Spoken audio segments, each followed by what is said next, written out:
Salut tout le monde, bienvenue dans la 4e mi-temps, le débrief comme vous voulez. Bref, je vous donne 5 réactions sur le match entre la France et l'Écosse, le deuxième test match pour les Bleus dans la préparation à la Coupe du Monde. Ça n'a pas été de tout repos, et c'est ce qu'on va voir tout de suite. Allez, c'est parti!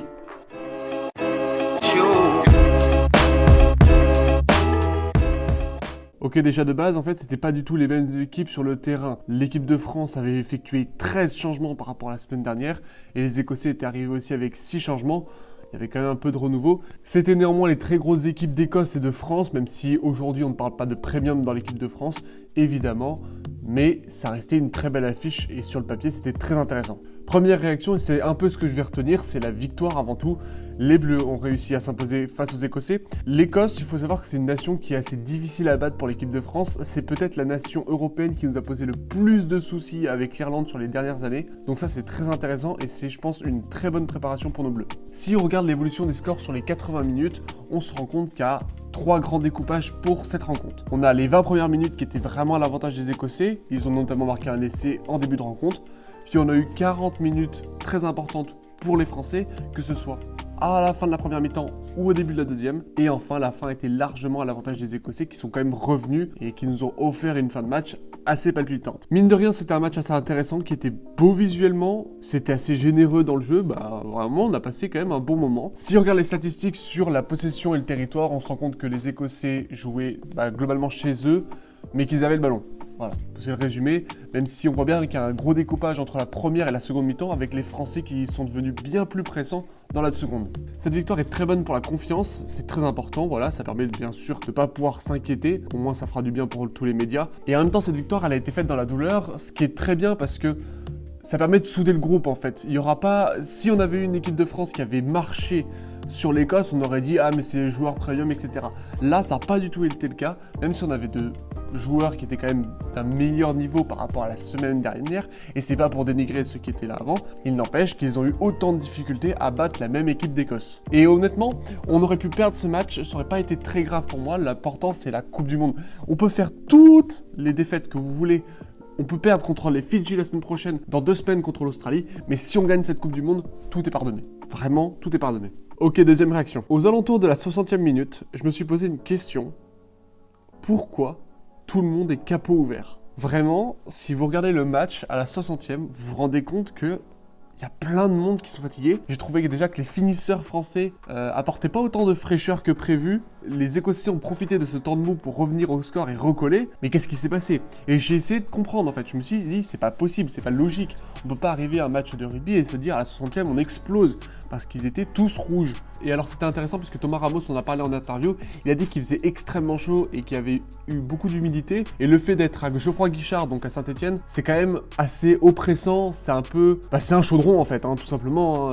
Et à mon avis, la température là-bas, elle était bien supérieure à la température atmosphérique qu'on pouvait avoir sur Saint-Etienne à ce moment-là, qui était quand même entre 26 à la seconde mi-temps et 29 degrés à la première mi-temps. C'était un match très très chaud et c'est des conditions qui sont assez exceptionnelles, qui sont d'ailleurs très cohérentes avec la tournée d'été, mais c'est des conditions dans lesquelles on ne va pas évoluer dans des compétitions comme le tournoi destination ou la Coupe du Monde.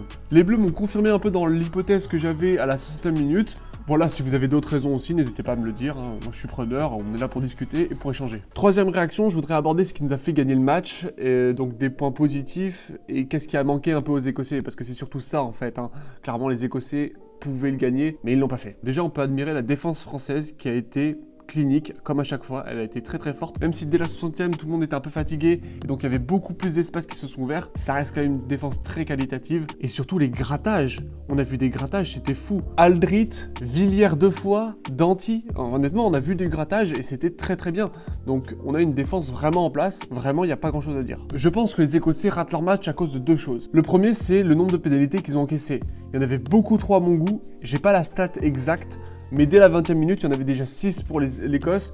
Et je pense qu'ils ont fini à plus de 10, ça m'étonnerait pas du tout. Il y avait trop de fautes à ce niveau-là, c'est dommage parce qu'ils ont pris quand même 6 points sur pénalité. Donc à la fin, quand il y a 3 points de différence, c'est très peu. Mais surtout, Finn Russell qui rate 2 transformations. Et ça, c'est pas possible au niveau. Ça permet de montrer aussi que Thomas Ramos a été exceptionnel tant du côté droit que du côté gauche. Donc ça, c'est parfait. Mais Finn Russell, il fait perdre son équipe parce que il manque 4 points. Il manque 4 points à l'Écosse et si vous rajoutez ces 4 points, il gagne et ce serait logique. Donc c'est dommage pour les Écossais.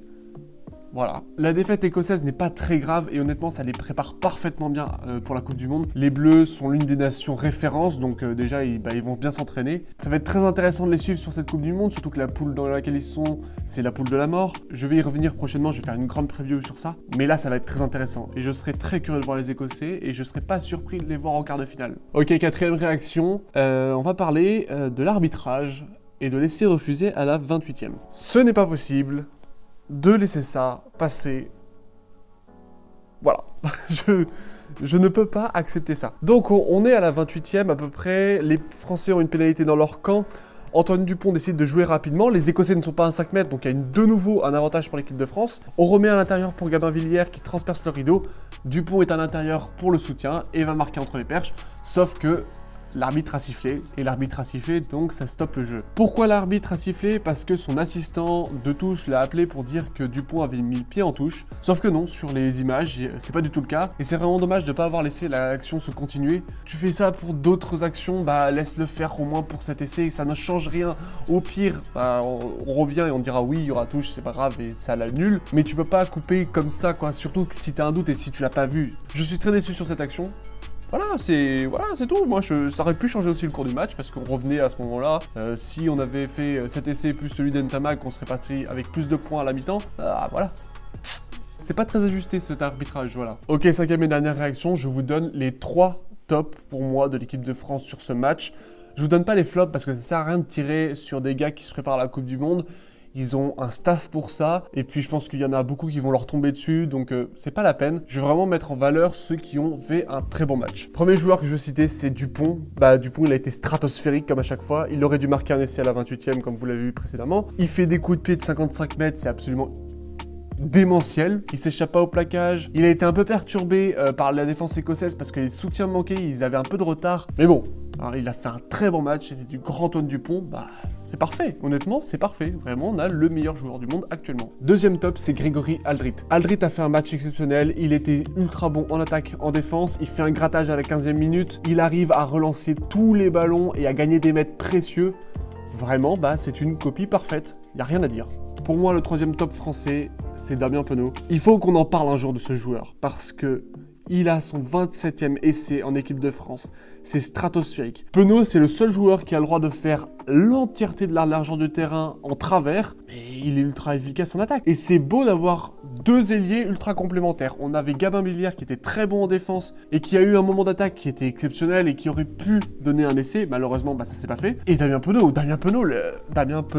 en équipe de France, c'est une régularité incroyable. Sa défense maintenant aussi est exceptionnelle. Il fait un retour exceptionnel sur l'Écossais. Malheureusement, l'essai de Van der Merwe a lieu juste après. Mais le retour défensif était fou. C'est génial, vraiment.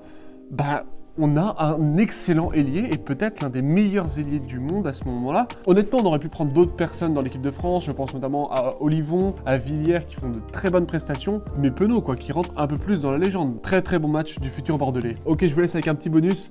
Il y a eu un second match en début d'après-midi entre l'Angleterre et le Pays de Galles. Un match assez fou avec beaucoup de cartons jaunes et surtout un carton rouge pour Farrell. Ça veut dire que potentiellement le capitaine anglais ne sera pas là pour le début de la Coupe du Monde. Heureusement que les Anglais sont dans une poule facile. Voilà, c'était la 4e mi-temps, j'espère qu'elle vous aura plu. Je vous attends en commentaire pour discuter de ce match, le débriefer aussi ensemble, vous apporter vos analyses, bref, qu'on s'amuse.